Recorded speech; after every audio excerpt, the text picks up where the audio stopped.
Is de roisin méimhní ghliasáin an scéil seo, sra na ríthe. Na Trí Muca. Bhí Trí Muca ina gcónaí I dteach beag. Tá an teach siúr a bheag doing. San chéadmhog. Déananig mé teach don féin. D'imigh sé leis an sin. Casag fear ar a móthar. Bhí Bart tí ar a grimig an bhar. Tuair dós an tí sin le hall. San bhog. Ba bhfuil am teach I dhéanamh. Thug an fear an Bart tí don bhic. Rinne an bhog teach tí dó féin.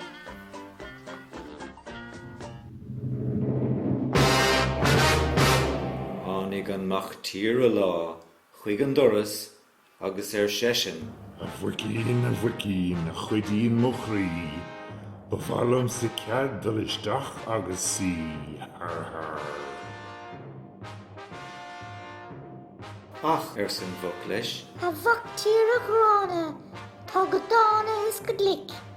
Ní bhaig tá sa cead teach isteach I mo hiig. Leabhar an mach tíre a ríis. Tar chuig a doras is foscail go mar, nó séadhead is leaghead do hach beag gan bha, har. An sin héad an mach tíre. Leag sé an teach, is dis sé an bhog bhocht. D'imigh an dara bhog an sin, chun teach I dhéanamh dó féin. Casag fear Bhí Bart slat ag an bhar ar a grim. Tuair dós na slata sin le hall. San bhog. Ba bhfuil am teach I dhéanamh. Thug an fear an Bart slat don bhic. Rinne an bhog teach slat dó féin.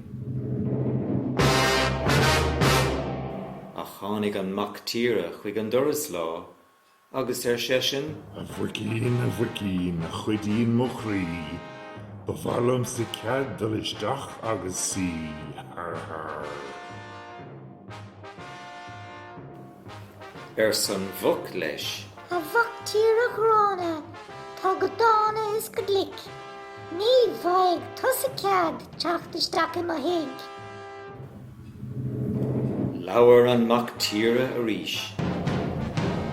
Tar chuig a doras is foscail go mar, nó séadhead is leaghead do hach beag gan bha, har. Héad an mach tíre an sin. Leag sé an teach agus dis sé an bhog.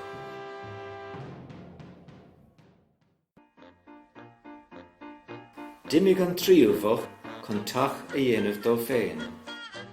Casag fear Bhí ólach brící drochalínige. Tuair dós na brící sin le hall. San bhog. Ba bhfuil am teach a dhéanamh. Thug an fear na brící don bhic. Dhéan an bhog teach brící dó féin.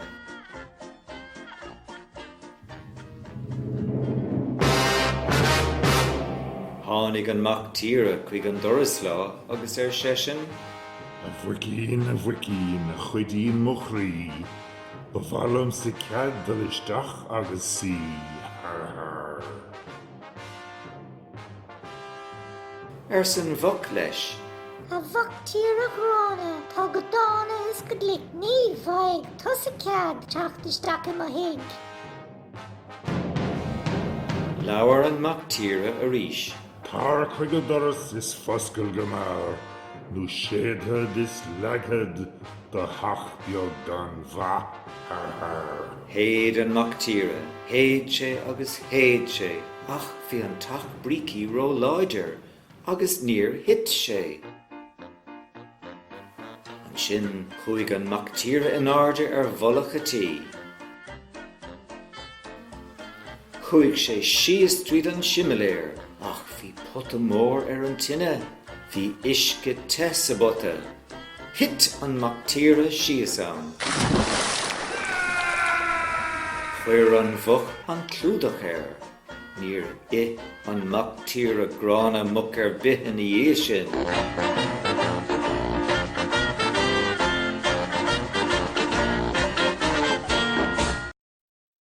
Leabhar Chormaig.